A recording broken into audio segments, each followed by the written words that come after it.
AHG is giving away a set of super sexy Bose NC700 headphones, and if you're looking at this right now, you can enter. Use that QR code below or the link. Alright everyone, we are here today looking at replacing earpads on Audio-Technica G1 and G1WL headphones. These are the video game headphones, and I know what you're saying. These are not ATH-G1 or ATH-G1WL headphones. And you're right, these are ATH-M50Xs. And the reason why I'm going to use these is because they are basically the exact same headphone. This whole back cup area here, this shape, the driver and everything underneath here, it's all the same. So the installation is exactly the same. So that is what we are going to do. So as you see, I just took that ear pad off, no problem. But the way you should do it is just pinch and pull out, and you'll see that the leather starts to come away from the gap or the slot here, and you're just going to peel back and then they come off. There we go. Now what you want to do is take a look at these G1 or G1WL ear pads right here. They have protein leather on the sides, which is fantastic. It's much, much nicer than the protein leather used on these M50X pads. And they're using a kind of like a fabric on the front. And that's because for gaming headphones, you wear them for such a long period of time, you get hot and you might get like sweaty ears and stuff like that. So this helps with reducing that. Now, what I find is really good about these, and actually makes these an excellent replacement for your M50Xs or the other similar headphones like that, is that because of the protein leather on the side, it maintains the isolation because there's no sound escaping out of like a material like this, because this could bleed sound if it was the whole thing. Like if you had a whole pad that was velour, it would bleed sound like crazy. But because it has the sides in PU, that sound isn't going to bleed that much. And then the nice texture on the front and keeping you cool and not so much sweat from like the PU, that might be a nice option for you. So, the foam as well. You can see the foam here. It's really hard foam, that's why it springs back so quickly. And then you have a more dense foam here, which comes back nice and slow. So the foam is definitely a massive improvement. Don't forget to hit that subscribe button and like the video. Monty gets way more biscuits that way. Well, he gets a lot of biscuits anyways. But it helps the channel out, so help a brother out.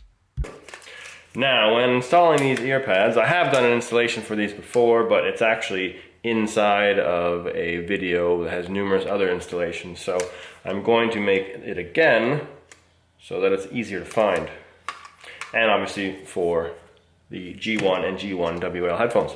So looking here, we have our gap. This is what we want to fit our skirting on the back of the ear pad into.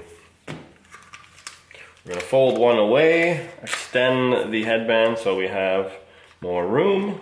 And I'm going to bend it outwards as well, just so it's away. So I'm just going to get the edge here. These are really good because they move so much, so you can really separate them from the headband.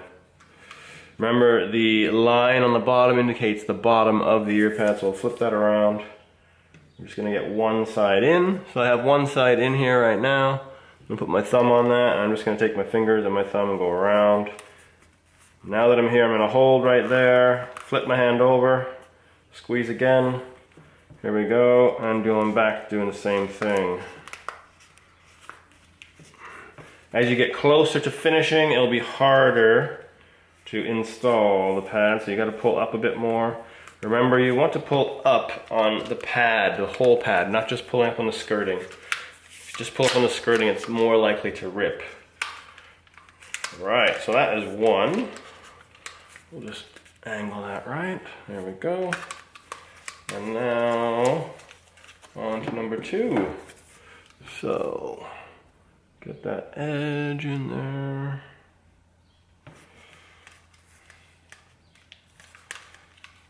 All right, put my thumb there. Let's feed that into the gap.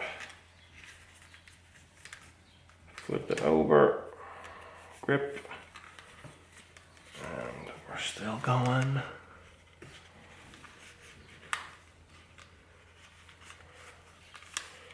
I'm almost there, up to the top here, and oh, I lost part of it.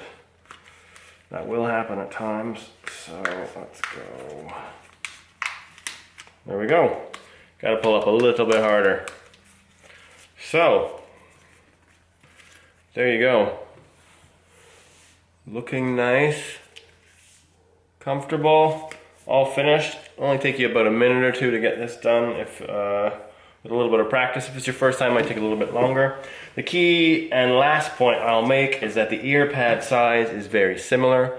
There are some companies offering really big ear pads for these, and even though those are very big and I imagine very comfortable, they are so big that when they sit on your ears, they will change the sound. Your ear sits further away from the driver.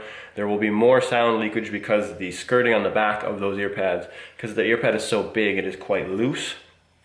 It's not as tight like this. And you're going to find that the sound will change. You know, maybe that's okay with you, but I know a lot of people who are like using these as studio monitors are not going to be happy with that.